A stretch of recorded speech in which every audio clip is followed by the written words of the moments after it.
Chairman, thank you very much. The South Asia session went very well. Excellent set of presentations. Let me just quickly share with you the key points that were made. It started with the caution that transplanting models from one country to another should not be something of a common practice, that a great deal of testing and adaptation is necessary before these transplantations might be made. This caution, of course, also means that international best practices, the use of these practices are somewhat called into questions. The problems and challenges to growth of agriculture and improvement in nutrition are well known. Indian agriculture needed a resurgence to ensure it plays its due role in the economy. At present, it presents a biggest downside risk to overall GDP growth of India. The policymakers must focus on many readily available recommendations.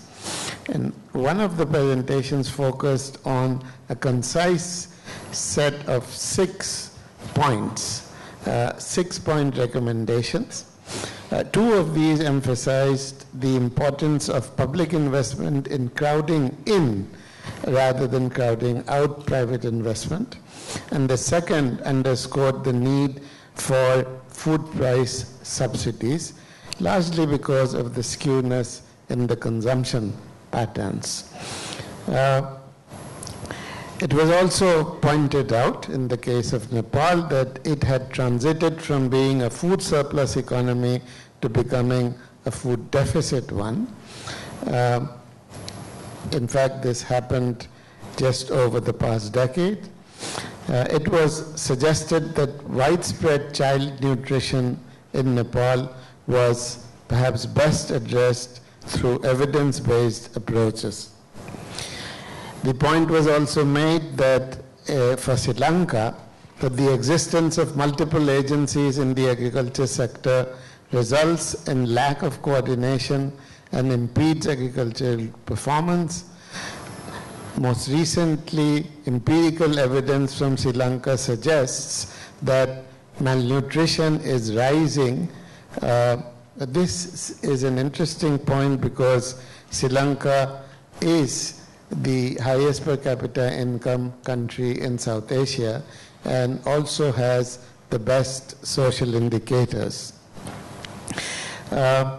Interesting point also made with regards to Sri Lanka that income increases alone do not necessarily improve nutrition, and that without health and education awareness, it would be difficult to bring down malnutrition. The last presentation came from a very well-known researcher of the region, and of course now part of the Prime Minister's Economic Advisory Council, Professor Vyas. And he noted some bright lights in the fight against poverty in India, one of which being that widespread and chronic hunger was largely eliminated in India. But nevertheless, he cited that India's performance, despite the strong growth over 2 decades, its performance in reducing widespread malnutrition has remained very weak. And that Indian public policy attention was not focused enough on trying to boost agricultural production. He also pointed out the single sort of the focus in agriculture policy on cereal production, which meant the loss of other more nutritious crops from the farmer's basket of production. Thank you very much, Mr. Chairman.